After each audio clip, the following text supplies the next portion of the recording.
नमस्ते, प्रणाम। कैसे हैं आप सब? उम्मीद करता हूँ आप सभी ठीक होंगे। दोस्तों, आपको एक छोटी सी कहानी सुनाएंगे, जिस कहानी को एंड तक जरूर देखिएगा। तो चलिए शुरू करते हैं। कहानी सुनाएंगे एक अमीर व्यक्ति की।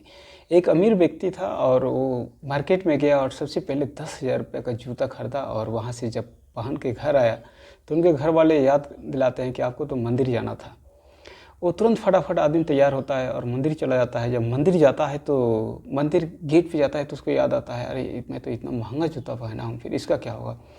फिर जूता खोल करके और एक पास में भिखारी बैठा रहता है। भिखारी को रिक्वेस्ट करता है हाथ जोड़ के कि भाई साहब, ये हमारा जूता बहुत महंगा है, आप इसको ख्याल रखिएगा, मैं आता हूँ जस्ट मंदिर से।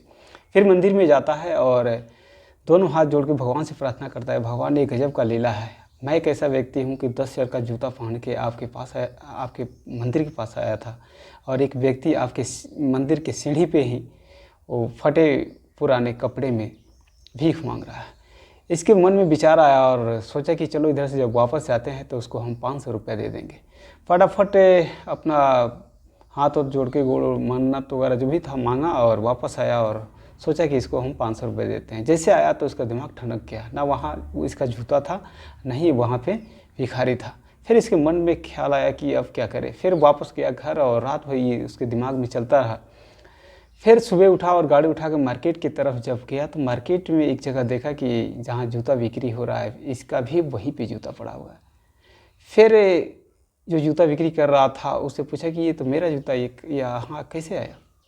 फिर वो व्यक्ति बोला, एक भिखारी आया था, मैं उसको 500 रुपया दिया और ये जूता मेरे को दे दिया। फिर गाड़ी में बैठा और सोचने लगा।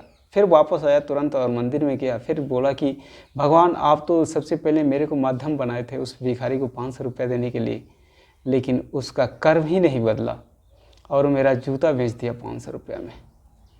फिर वहाँ से गोड़ आ के और हाथ जोड़ जोड़ के फिर वापस गया और सोचा कि जो भी करते हैं ऊपर वाले करते हैं। हालांकि ऊपर वाला सोचा थे कि हम उसको 500 रुपये दे देंगे, लेकिन उसका कर्म जो है अच्छा नहीं है और मेरा जूता चोरी करके वो 500 रुपया कमाया। तो आपके साथ जो भी हो रहा है वो सिर्फ ऊपर वाला का लीला है और पिछले कर्मों का हिसाब किताब है। आप चाहे जिसको जितना भी चाहिए बदलने के लिए वो नहीं बदलेगा, उसका जो कर्म है वो उसका काम करवा रहा है। इसलिए आप किसी के पीछे और आगे या उसको ज़्यादा समझाने का ज़रूरत नहीं है। मनुष्य का जो कर्म किया है उसका फल मिल रहा है या वो पिछले जन्म का फल मिल रहा है। इसलिए आप परेशान मत होइए और अपनी ज़िंदगी में आगे बढ़ते रहिए।